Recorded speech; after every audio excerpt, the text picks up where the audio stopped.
سمعت عن قصة الحج الليبي اللي الطيارة اتعطلت مرتين بس عشان تاخده؟ والله زي ما بقولك، طيارة عليها مئات الحجاج أبت إنها تغادر المطار بدون الحج عامر. في كل مرة تتعطل ترجع المطار، وبعد ما يصلحوا العطل يجي الطيار يقولك لا مش هفتح الباب، لغاية ما في آخر مرة قالوا والله ما هسافر غير لما يركب الحاج عامر. كل ده لما الحاج عامر كان في المطار عشان يسافر الحج. وسط الإجراءات حصلت له مشكلة أمنية بسبب الاسم، فعطلته لدرجة إن الطيارة أقلعت بدونه.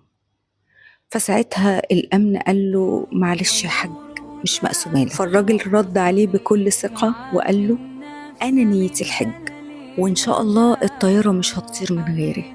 فالطيارة يحصل ليها عطل وهي في السماء فترجع تاني على المطار عشان يصلحوا العطل، لكن الطيار يرفض إنه يفتح الباب، فبرضه تطير في السماء والناس يقولوا له معلش يا حاج عامر مش مكتوبالك، برضه يرد بنفس الثقة ويقول الطيارة مش هتطير من غيري. منين جاب الثقة دي وهي الطيارة فوق في السماء وهو لسه على أرض المطار عشان يحصل عطل لتاني مرة وترجع المطار؟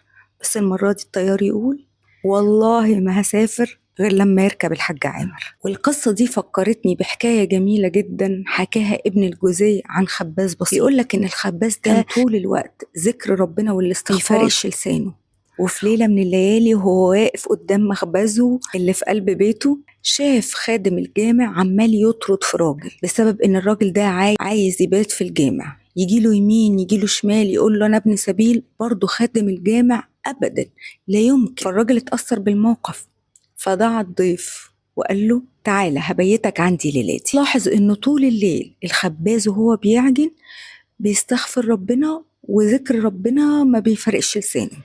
فسأله تاني يوم الصبح وقال له انت على طول كده؟ انا لاحظت ان انت طول الليل عمال تستغفر ربنا، في حاجة؟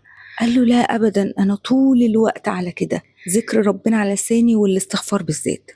فسأله الضيف وقال له هل وجدت ثمرة استغفارك؟ فالخباز قال له والله ما دعيت ربنا دعوة إلا وربنا استجابها لي، إلا دعوة واحدة. فالضيف قال له إيه هي؟ قال له إن يشوف الإمام أحمد بن حنبل. هنا الضيف وقف وفي عينه لمع التعجب وقال له أنا الإمام أحمد بن حنبل، والله أنا اتجريت ليك جر. وده نفس اللي حصل مع ماشية في الصحراء وعلى كتفها ابنها الرضيع. قصة ستنا هاجر لما جه الأمر السماوي إن سيدنا إبراهيم يتركهم في أرض الحجاز، هي لسه لم تعمر بعد، لا بيسكنها إنس ولا جان. فساعتها سألته ستنا هاجر بكل استغراب أنت هتسيبنا هنا؟ معقولة؟ قال لها ده أمر ربنا. فردت بكل ثقة في الله وقالت يبقى مش هيضيعنا، بس شوية والرضيع جاع واللبن نشف والشمس نار والصحراء ساكنة. ففضلت تهرول بين الصفا والمروة 7 مرات بس عشان تدور على نقطة مية عشان المعجزة تحصل، وسيدنا جبريل يضرب الأرض تحت قدم سيدنا إسماعيل ابنها فينفجر بير زمزم، البير اللي بيشرب منه الناس طفات لحد النهاردة. وبسببها بسبب ابنها وبير زمزم ابتدت الأرض تتعمر والقبائل تتجمع والقوافل تمر عليها والمكان المهجور يعمر وتدب الحياة في مكة. كل ده عشان لما ربنا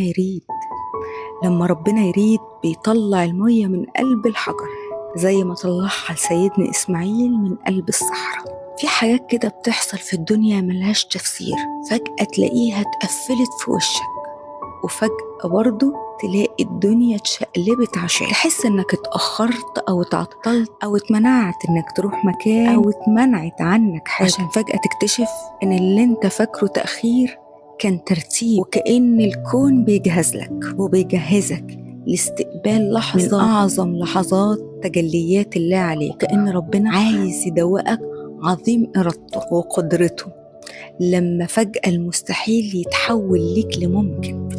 فأمره اللي ما بين الكاف والنون كن فيكون، المستحيل بيتكسر والمهجور بيعمر والكون كله بيتسخر والبعيد بيقرب. كل واحد فينا عنده حاجة بينه وبين ربنا، سر، دعوة، حاجة، أمنية، رجاء. بس ساعات الدعوة بتتأخر أو تتعطل أو تتبدل أو حتى تبعد، وفي الوقت اللي بتفقد فيه الأمل تتفاجئ بتراتيب ربنا ليك اللي عمرها ما بتخطر على بال بشر، تقرب لك البعيد، تحقق لك المستحيل، والمعجزة تحصل في طرفة عين. فما بين الكاف والنون ربنا بيحرك عشانك الكون. ودي كانت لحظة تفكر.